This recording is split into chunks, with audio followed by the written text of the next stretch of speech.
J.K. Yadav Films present.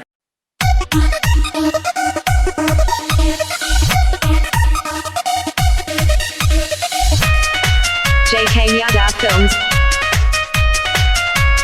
Mixed by Bablu Bhansali।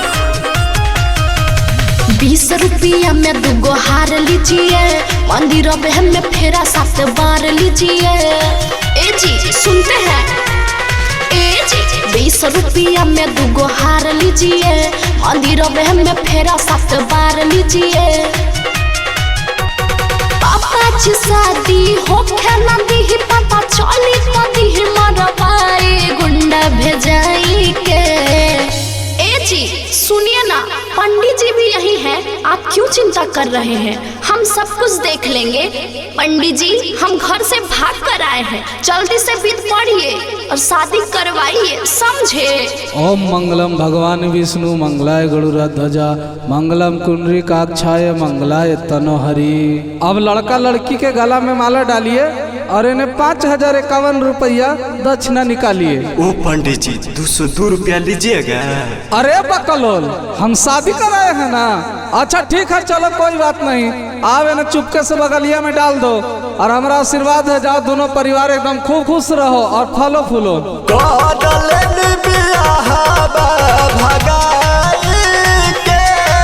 Durga Puja में कमाई के मैया जी के पंडाला बनाई के, दुर्गा पूजा में कमाई के। क्या जी आप खुश तो है ना? जी आई एम हैप्पी।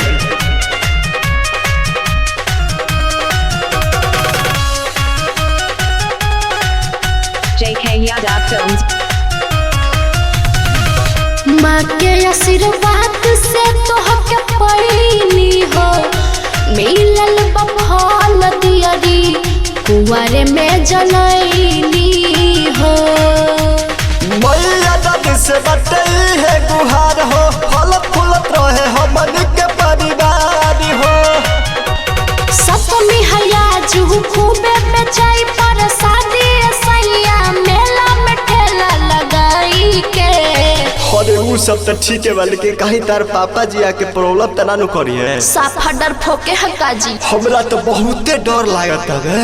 अरे आप चिंता क्यों करते हैं, हम हैं ना, मेरे रहते हुए आप डरिएगा, थोड़ा मुस्कुराइए ना।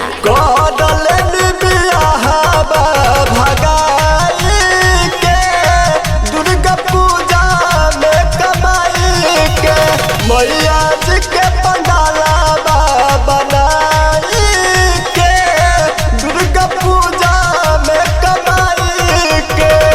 बल्कि में और कुछ आएगा रउआ पे सर में हक्का जी। J.K. Yadav Films. Mixed by Bablu Bhansali। मैया जी के चोली गोर लागी हो, दिहे आशीर्वाद भगिया हमनी के जागी हो। रानी मेरा बात एगो मान लीजिए, भाग पई है पकान लीजिए। अच्छा रौरे जो दिही ऐसे करब त बोली ना, हम कहाँ जाइब ऐसे डराई के। और सुनिए, उपेंद्र उजाला को नहीं जानते हैं?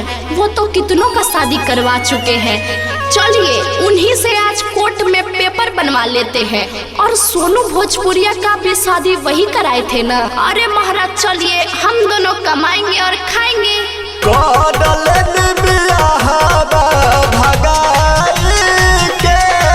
दुर्गा पूजा में कमाई के मैया जी के पंडाला बनाई के, दुर्गा पूजा में कमाई के। अरे माता रानी का कृपा रही तो सब ठीक हो जाई। J.K. Yadav Films.